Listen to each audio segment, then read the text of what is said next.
my father was the way that he was, and he became an alcoholic because he had things in his past that he hadn't worked through. And the thing that he hadn't worked through is when he was 12 years old, my father heard a gunshot. He walked into the room and his dad had just shot himself in the mouth with a shotgun. There weren't podcasts, there weren't books to read like we have nowadays. And so I always consciously knew that what was happening was that he had not healed his pain. And Gabor Mate says, don't ask why the trauma, ask why the pain.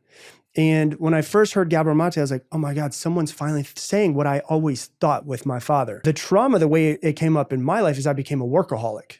And so I didn't, sometimes we could see someone and say, oh, they drink too much alcohol, they do too much drugs, they eat too much food. And we can say, oh yeah, that's their addiction. The problem and the hard thing in our society is that my addiction of workaholic is rewarded. And people look up to it and they're like, you're doing so great. You're making so much money. All of this is so good.